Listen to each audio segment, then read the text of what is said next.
Hello hello hello. तो कैसे हैं आप सभी? आई होप आप सभी बहुत अच्छे होंगे, मस्त होंगे एकदम। कैसे चल रही है आप सभी की पढ़ाई? अच्छा। उम्मीद करता हूँ कि बहुत अच्छे से चीज़ें अब तक समझ में आ गई होंगी। ठीक है। सो हम लोगों का जो मेन ऑब्जेक्टिव है कि चीज़ों को इन डिटेल समझना, अपने बेसिक्स को स्ट्रॉन्ग करना। ठीक है, हम लोगों का ऑब्जेक्टिव यही है। थोड़ा क्वांटिटी कम रखेंगे बट ठीक से करेंगे। ओके, चलो। सो लास्ट टाइम हम लोगों ने क्या पढ़ा था? लास्ट टाइम हमने पढ़ा था कैपिटल के बारे में। एक बार इन शॉर्ट रिवाइज कर लेते हैं। कैपिटल, ठीक है, कैपिटल वो अमाउंट होता है जो कि बिजनेस के अंदर बिजनेसमैन के द्वारा लगाया जाता है। ठीक है, वो चाहे मुकेश सर हो चाहे आप हो, कोई भी हो सकता है, कोई भी अपना बिजनेस स्टार्ट कर सकता है। जो शुरू में बिजनेस में पैसा लगाया जाता है उसको हम लोग कैपिटल कहते हैं। ठीक है, चलिए। आज का जो हमारा टॉपिक है वो है, टॉपिक जो है वो है आपका लाइबिलिटीज। आज हम समझने वाले हैं कि लाइबिलिटीज क्या होती है। ठीक है, तो लाइबिलिटीज का मतलब क्या होता है? इन सिंपल, कर्जा। ठीक है, लाइबिलिटीज का मतलब होता है कर्जा, वह पैसा जो कि हमें चुकाना है, सामने वाले को पे करना है। ठीक है, ओके। सो देखो, अगर मैं बताऊं, लेट्स सपोज लेट्स सपोज आपने, आपको मान लेते हैं कि 500 रुपये की नीड है, या 5 हज़ार की नीड है, या 5 लाख की नीड है। ओके, आप अपने फ्रेंड के पास गए। ठीक है, और आपने अपने फ्रेंड को बोला कि मेरे को भाई 5 लाख रुपए चाहिए या 500 रुपये चाहिए। ठीक है, तो आपको रिक्वायरमेंट है, आप अपने फ्रेंड के पास गए। ठीक है, और आपके फ्रेंड इतने अच्छे हैं कि उन्होंने आपको दे भी दिया। ठीक है, मान लो मयंक है, मयंक मयंक को 5 हज़ार रुपये की नीड है या 500 रुपये की नीड है, 500 रुपये की नीड है, और वो देव के पास गया। ठीक है, तो देव ने क्या किया, इसको 500 रुपये दे दिए। ठीक है, तो मयंक के लिए जो 500 रुपये है वो लाइबिलिटी है। यानी जो भी आप कर्जा लेते हो वो आपके लिए लाइबिलिटीज होता है। बहुत सिंपल टर्म है। ठीक है, तो अगर हम दो लोगों की बात कर रहे हैं तो इन दोनों के बीच हो जाएगा। अगर हम कंपनी की बात कर रहे हैं तो कंपनी भी कर्जा लेती है। ठीक है, तो जो कंपनी लेती है कर्जा, उसको फर्दर उसको पे आउट करना होता है। ठीक है, तो कंपनी के पास जब तक वो कर्जा रहता है तब तक वो कंपनी के लिए क्या होती है? लाइबिलिटीज होती है। ठीक है, ये मैंने कंपनी के प्रोस्पेक्टिव से मैंने आपको बताया। अगर इस एग्जाम्पल के प्रोस्पेक्टिव से मैं बात करूं तो मयंक के पास इसका पैसा जब तक रहेगा तब तक ये लाइबिलिटीज होगी किसकी? मयंक की, कि वो देव को पेमेंट करे। ठीक है, सिंपल है। ठीक है, लाइबिलिटी वह पैसा होता है जो कि हमें इन फ्यूचर सामने वाले को पे आउट करना पड़ता है। ठीक है, यहाँ पे मैंने आपको बताया था कि एक इंडिविजुअल के तौर पे ये एग्जाम्पल मैंने आपको दिया। ठीक है, और कंपनीज भी लेती हैं कर्जा। ठीक है, ऐसा नहीं है कि आप ही कर्जा लेते हो, आपके पेरेंट्स ही कर्जा लेते हैं, मैं ही कर्जा लेता हूँ। बड़ी बड़ी जो कंपनीज होती हैं वो लोग भी कर्जा लेते हैं। ठीक है, लेट सपोज ये जियो है। ठीक है, जियो क्या कह रहा है कि मेरे को अपना बिजनेस जो है वो एक्सपेंड करना है, बढ़ाना है बिजनेस को। ठीक है, तो लेट सपोज इनको 100 करोड़ रुपए की जरूरत है। इसको जियो की, जियो कंपनी को 100 करोड़ रुपए की रिक्वायरमेंट है। क्यों? क्योंकि वो अपने बिजनेस को एक्सपेंड करना चाहते हैं। ठीक है, करेंटली ये लोग अपना 5G स्पेक्ट्रम लगा रहे हैं। 5G स्पेक्ट्रम लगा रहे हैं। 5G स्पेक्ट्रम का मतलब क्या? कि उनके जितने भी नेटवर्क्स हैं उसको वो लोग अपग्रेड कर रहे हैं। जहाँ पे भी 4G के नेटवर्क हैं या इक्विपमेंट्स हैं, जैसे 4G चलता है, उसको वो लोग रिप्लेस कर रहे हैं किससे?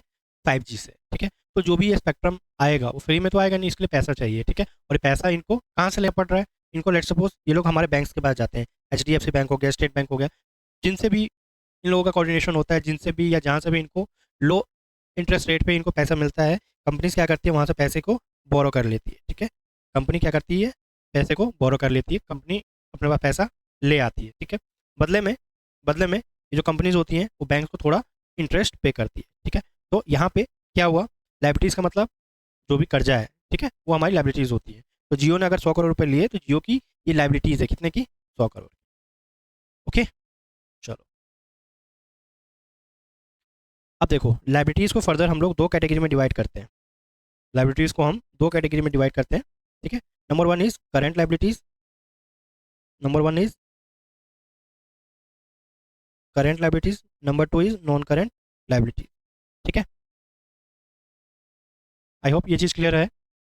लाइबिलिटीज़ को हम दो कैटेगरी में डिवाइड करते हैं। Number one is current liabilities and second one is non current liabilities. Okay, so देखो,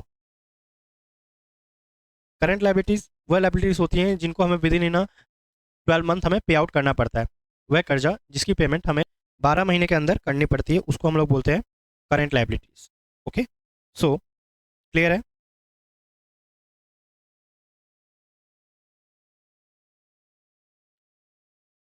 करंट लाइबिलिटी वह लाइबिलिटीज होता है जिसको हमें विद इन 12 मंथ हमें पे आउट करना पड़ता है।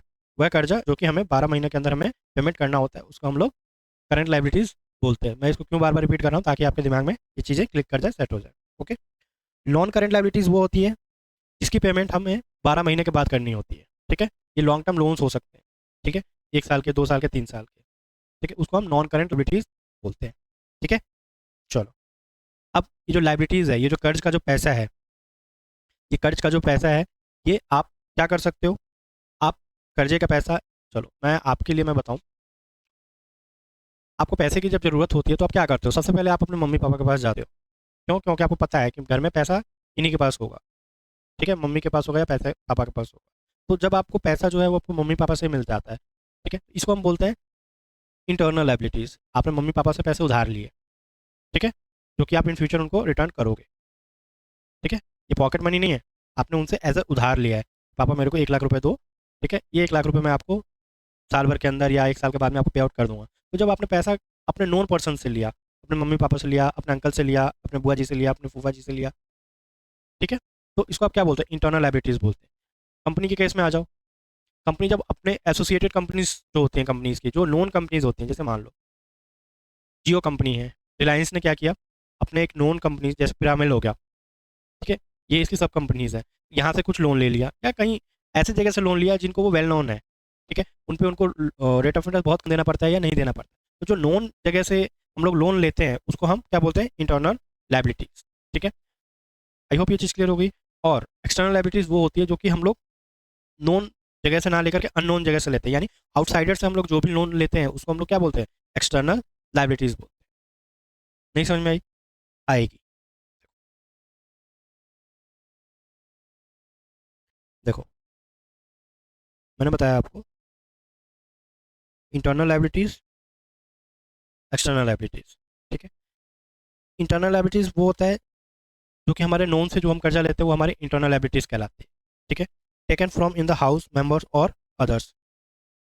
ठीक है, जो भी है, हम अपने नोन्स लोगों से पैसे उठाते हैं उसको हम लोग क्या बोलते हैं? Internal liabilities. Okay, external liabilities क्या होती है? जो कि हम बाहर से लेते हैं। ठीक है, टेकन फ्रॉम आउटसाइडर्स, जो हम आउटसाइडर से लोन लेते हैं। ठीक है, taken from members, taken from bank, bank से जो हमने लोन लिया वो भी हमारा किसके अंदर आ जाता है? वो भी हमारा आउटसाइड आउटसाइडर लायबिलिटीज कहलाता है या एक्सटर्नल लायबिलिटीज कहलाता है।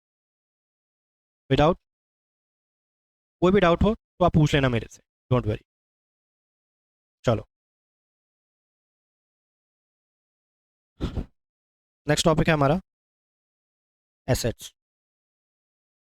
एसेट्स क्या होती हैं? ठीक है, तो एसेट्स बच्चों देखो, जो भी संपत्ति होती है, धन संपत्ति है आपके पास, अगर मैं आप इंडिविजुअल की बात करूँ तो आपके पास जो भी चीज़ें हैं जिसपे कंट्रोल आपका है, जिसपे मालिकाना हक आपका है, ऑनरशिप आपकी है, उसको हम लोग क्या बोलते हैं? उसको हम लोग बोलते हैं क्या? असेट्स बोलते हैं। आपके पास आपका स्कूल बैग है, वो आपका एसेट्स है। आप उसके अंदर रखी हुई बुक्स जो है वो आपके एसेट्स है, उसके अंदर रखा बैग के अंदर रखा हुआ वाटर बॉटल आपका है, आपका लंच बॉक्स जो है वो भी आपके एसेट्स है। आपने जो और भी अदर चीज़ें हैं, पेन पेंसिल वटेवर जो भी हैं, जिस पे भी आपका कंट्रोल है, आपका पोजीशन है, मालिकाना हक है, जो भी संपत्ति है आपके पास में, वो आपकी एसेट्स कहलाती है।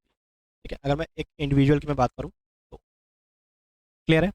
अगर मैं किसी कंपनी के बारे में बात करूँ तो कंपनी के पास जो भी एसेट्स अवेलेबल हैं, कंपनी के पास जो भी एसेट्स अवेलेबल हैं, like land, building, furniture, machineries, ये सारी जो भी हैं चीज़ें हैं जिस पे कि कंपनी का ऑनरशिप है, कंपनी का मालिकाना हक है, वो सारा का सारा किसके अंदर आता है? वो एसेट्स के अंदर आता है। ठीक है, एक बार फिर से मैं रिपीट कर रहा हूँ, एसेट्स वह सभी संपत्ति जिस पे कंट्रोल आपका है। अगर आप इंडिविजुअल, अगर मैं बात करूँ, अगर आपके बारे में बात करूँ तो जिस पे कंट्रोल आपका है, मालिकाना हक आपका है, वो सारी की सारी चीज़ें आपकी एसेट्स कहलाती है। ठीक है, अगर मैं कंपनी के पर्सपेक्टिव से बात करूँ तो कंपनी के पास जितनी भी संपत्ति हैं, लैंड, बिल्डिंग, फर्नीचर, गाड़ियाँ, ठीक, वो कंपनी की एसेट्स होती है। Got it? ठीक है, चलो। एसेट्स को हम फर्दर दो कैटेगरी में डिवाइड करते हैं। एसेट्स को हम दो कैटेगरी में डिवाइड करते हैं। Number one is tangible assets. Number one is tangible assets. Number two is intangible assets. Tangible assets and intangible assets, assets को दो कैटेगरी में डिवाइड कर सकते हैं। Number one is tangible assets and intangible assets. ठीक है, तो tangible assets वो एसेट्स होते हैं जिनको हम छू सकते हैं और देख सकते हैं, वो आपकी टेंजिबल एसेट्स कहलाती है। समझ में आई? टेंजिबल एसेट्स वो एसेट्स होते हैं जिसको हम छू और देख सकते हैं, उसको हम लोग टेंजिबल एसेट्स बोलते हैं। ठीक है, चलो। जैसे those assets which can we touch and see, वह एसेट्स जिनको हम टच कर सकते हैं और देख सकते हैं, वो हमारा क्या कहलाता है? उसको हम क्या कहते हैं? उसको हम लोग टेंजिबल एसेट्स कहते हैं। वह एसेट्स जिसको हम टच कर सकते हैं और छू सकते हैं, उसको हम लोग क्या बोलते हैं? Tangible assets. ठीक है, तो जैसे लैंड हो गया, बिल्डिंग हो गया, फर्नीचर हो गया। लैंड को आप छू सकते हो कि नहीं? देख सकते हो कि नहीं?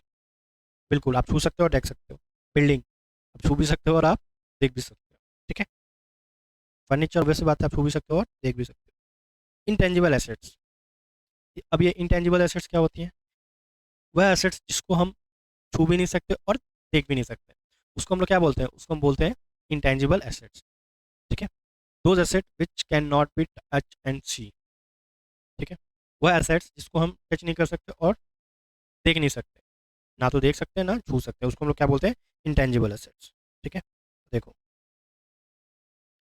We can not see and touch, not see and touch, छू और देख नहीं सकते, इसको हम क्या बोलते हैं? इंटेंजिबल एसेट्स बोलते हैं। ठीक है, अब इसका एग्जाम्पल भी देख लेते हैं। गुडविल हो गया, पेटेंट हो गया, कॉपीराइट हो गया, एक्सेट्रा हो गया। अब चलो मैं थोड़ा सा डिटेल में समझा देता हूँ गुडविल क्या होता है। अब आगे ना, ये जो गुडविल है, पेटेंट है, कॉपीराइट है, डिटेल में आपको मैं समझाऊंगा। ठीक है, इन डिटेल में आपको समझाऊंगा। ठीक है, चलो इन सिंपल मैं एक टर्म को उठाता हूँ, गुडविल को। ठीक है, आई होप आप, मैं गुडविल को ही मैं बताता हूँ। ठीक है, बाकी आगे जो लेक्चर्स आएंगे ना, आगे जो वीडियोस आएंगे, उसमें इन सब चीज़ों को भी मैं इन डिटेल समझाऊंगा आपको। बट मैं फिलहाल में आपको गुडविल समझाता हूँ। इस ये जो रेस्ट जो है तीनों, इनको अभी थोड़ी देर के लिए आप इग्नोर करना। ओके, मैं समझाता हूँ पहले। तो देखो गुडविल क्या होता है। गुडविल ना एक एसेट्स होता है, आपकी एसेट्स होती है, इंटेंजिबल एसेट्स होती है, जिसको आप छू नहीं सकते, देख नहीं सकते। ठीक है, चलो एक ना मैं एक एग्जाम्पल दूँ। एमएसडी को सब जानते हो, एमएसडी बोले तो महेंद्र सिंह धोनी को आप सभी जानते हो। ठीक है, वेल नोन पर्सन है। ठीक है, लेट सपोज आपकी ना, आपकी एक पिज़्ज़ा की ना एक शॉप है, एक पिज़्ज़ा की शॉप है। ओके, सो आपने एक पिज़्ज़ा का शॉप खोल के रखा है, और वहाँ पे डेली बेसिस पे 10 कस्टमर्स आते हैं। ठीक है, एक दिन क्या होता है कि आपका जो स्टोर है, आपका जो पिज़्ज़ा शॉप है, एम एस धोनी सर आए और आपके पिज़्ज़ा की शॉप पे बैठ गए। ठीक है, और उन्होंने पिज़्ज़ा खाया आपके शॉप से। ठीक है, साथ के साथ उनके साथ आपको पता ही है कि मीडिया चलती रहती है। ठीक है, मीडिया से वो कवर रहते हैं। ठीक है, जो लोग मिले उनको फ़ोटो क्लिक करते हैं कि कहाँ उठ रहे हैं, बैठ रहे हैं। ठीक है, और जनरली उनके साथ मीडिया रहती है। ठीक है, तो वो आपके शॉप पे आए, तो उनके साथ उन्होंने पिज़्ज़ा खाया, तो ये मीडिया में सारा चल गया कि एम एस धोनी ने आपके पिज़्ज़ा शॉप से पिज़्ज़ा खाया। ठीक है, तो क्या होता है, इस वजह से लोगों में ये चीज़ें क्लिक कर गई कि धोनी जब इस जगह पे पिज़्ज़ा खा सकता है, इट मीन्स कि जो आपकी पिज़्ज़ा की जो क्वालिटी है वो बहुत बहुत अच्छी होगी। ठीक है, पिज़्ज़ा की क्वालिटी जो है वो बहुत अच्छी होगी। ठीक है, तो इस वजह से एम एस धोनी के आपके यहाँ पे आने से आपकी सेल्स जो हो गई वो बढ़ गई, बहुत ज़्यादा हाई हो गई। ठीक है, आपका रेवेन्यू जो है वो बढ़ गया। ठीक है, सो रेवेन्यू बढ़ने के कारण क्या हुआ, रेवेन्यू बढ़ने से आपकी सेल्स जो है, सेल्स बढ़ने के कारण आपका रेवेन्यू बढ़ गया। ठीक है, सो सो नहीं नहीं ठीक है, कोई बात नहीं। हाँ, नहीं नहीं, हाँ आप सही कह रहे हो, आपकी सेल्स बढ़ गई यहाँ पे। ठीक है, तो देखो यहाँ पे क्या हुआ, जो एम एस धोनी है उनकी एक मार्केट में रेपुटेशन बनी हुई है। ठीक है, तो उनका जो रेपुटेशन है वो आपके शॉप से अटैच हो गया, उनका रेपुटेशन का जो वैल्यू है, उनके रेपुटेशन का जो वैल्यू है वो आपको मिलने लगी। ठीक है, तो रेपुटेशन किसकी? धोनी की, उनके यहाँ आने से आपकी सेल्स बढ़ गई। ठीक है, तो गुडविल मतलब रेपुटेशन। ठीक है, तो आपके शॉप की भी, आपके पिज्जा शॉप की भी रेपुटेशन बढ़ गई। ठीक है, इसी को हम लोग क्या बोलते हैं? गुडविल बोलते हैं, कि जो भी आपने इज्जत बनाई है, इज्जत कमाई है। ठीक है, इसको आप लोग क्या बोलते हो? इसको आप लोग गुडविल कहते हो। ठीक है, ओके, तो ठीक है, आज के लिए इतना ही रखते हैं, तो मिलते हैं नेक्स्ट क्लास में, फर्दर इसको कंटिन्यू करेंगे। ठीक है, और एज सुन एज पॉसिबल इसको कोशिश करते हैं कि ये जो है टॉपिक्स जितने भी रिमेनिंग अभी पेंडिंग बच गए हैं, इसको कंप्लीट करें और नेक्स्ट चैप्टर हम लोग स्टार्ट करें। ठीक है, तो मिलते हैं नेक्स्ट क्लास में, नेक्स्ट वीडियो में। Okay, tata and bye bye.